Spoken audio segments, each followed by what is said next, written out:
It's Thursday, September 28th. This is The Gateway. I'm Wayne Pratt. The old St. Laborious Church in St. Louis was a home for skateboarders until it burned in a fire. But the sense of community remains. They don't judge people because they know we're all weird in our own kind of ways. And yeah, everybody's just welcoming. It's no judging at all. We'll have that story in a few minutes. It's part of our week-long examination of the various concepts of home with help from NPR's Next Generation Radio project.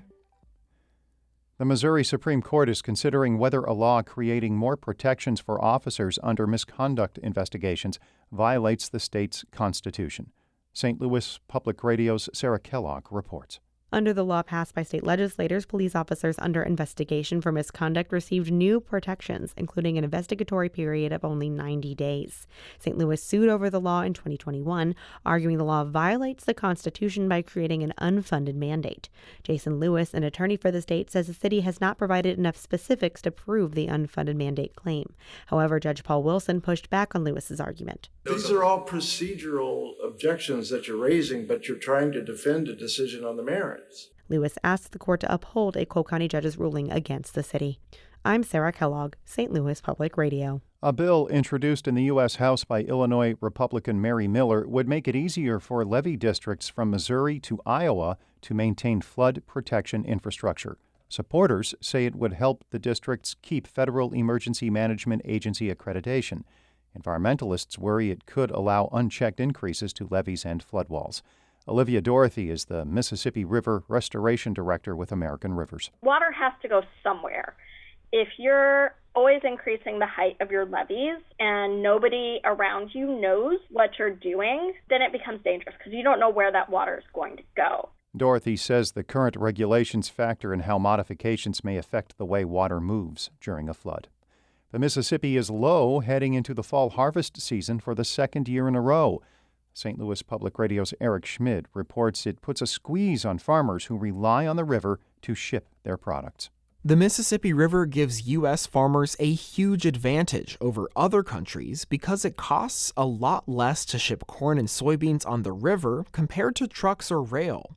But the river is much less efficient when water levels drop, like right now. Mike Steenhoek is the executive director of the Soy Transportation Coalition.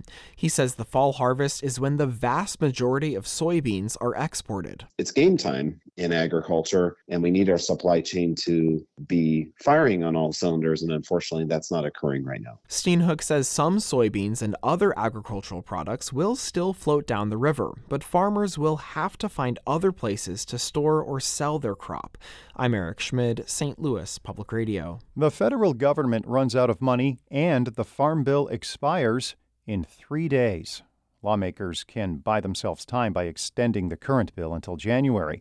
That's when laws would revert to farm bills passed without an expiration date. Those regulations go back to the 1930s and 40s and would more than double the price of milk. Iowa State University agricultural economics professor Chad Hart says lawmakers don't want that to happen. Even Congress, no, they don't want any part of parity pricing. So something will be done. I have no doubt about that. The question is what? Passing a farm bill after its September 30th expiration date has become common. The package has not been passed on time since 2002. Illinois House Speaker Emanuel Chris Welch has introduced a measure that would let his employees unionize. This comes nearly a year after workers first asked for that right. Alex Stegman reports. It applies to all legislative employees, not just his. The bill creates a new office to handle negotiations and gives the State Labor Relations Board jurisdiction to oversee the process. A group of the Speaker's employees started asking for voluntary recognition shortly after voters approved the Workers' Rights Amendment to the Illinois Constitution in November.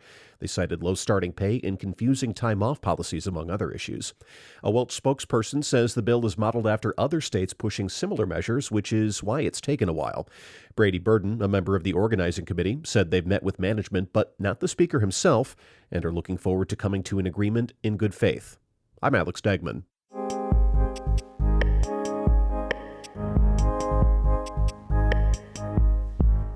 All this week, we are exploring the concept of home with help from NPR's Next Generation Radio project. Today, We hear from Avian Duke, a skateboarder who frequented Skate Laborious, a church-turned-skatepark that caught fire in June. I've been skating since I was 8 years old. My dad had got me skating. He had a board, and I just got interested in skating around on it. I was like, oh man, this is cool. Just learn how to do tricks and stuff. And then he took me to the skate park, and I watched people skate, and I was like, man, I want to try to do that. My name's Avian Duke. I'm 23 years old. When you think about it, like when you go play like team sports and everything, you got, one kids want to be the all-star, and then, everybody's competitive. Skateboarding, it's not competitive unless you want it to be. One of those things with skateboarding where it was always viewed as like, oh yeah, those guys are like skaters or whatever. They're like, below dog food. They don't judge people because they know we're all weird in our own kind of ways, and yeah, everybody's just welcoming. It's no judging at all.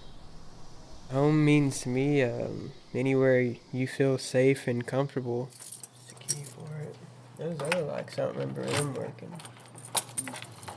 The building is St. Laborious. It was the oldest Gothic cathedral west of the Mississippi. That's really what it was before we moved into it and, gave it the Skate Laborious name. It was really like a home because, for me, because one, I had a key, and I just invite friends and stuff over, and we just hang out, skate, listen to music, and just till whenever. It didn't really matter how long we were here. So it was just really nice. It was like a home outside of home. It was a safe place. Come in here and skate anytime that I wanted to, and pretty much did what I wanted with respect. When I first entered, my friend Ian, he was like, hey, let's go up to the church and skate. They have a session up there. And so we came up here, and that was my first time. I was like, wow, this is insane. Never seen anything like this. Probably won't ever see it anywhere else like this either. So it was definitely really cool. We're right in front of the rectory right here. This is what the kitchen over there started the fire. And the flames went throughout the kitchen windows, caught the roof on fire.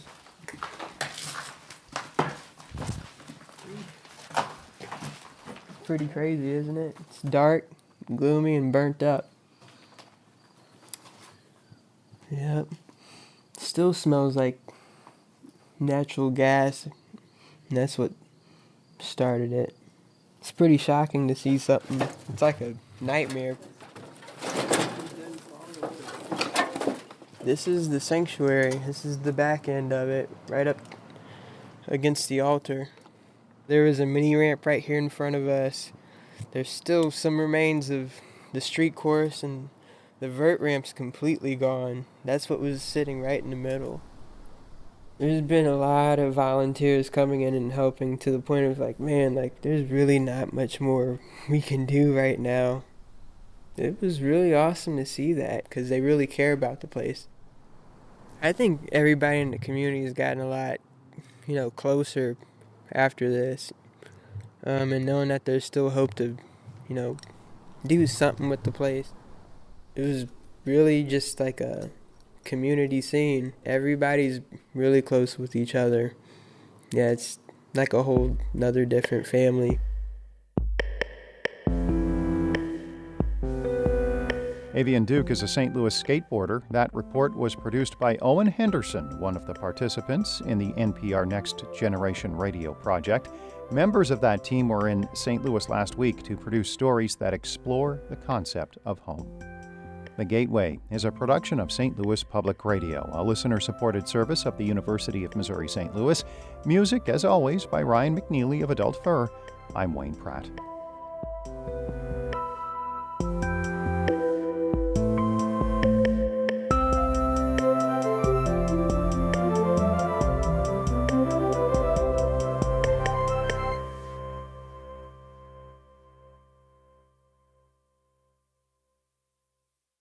Support comes from Missouri Forest Products Association, committed to sustainable and sound conservation of the state's forests, which support more than 41,000 Missouri jobs, resulting in a $10 billion industry.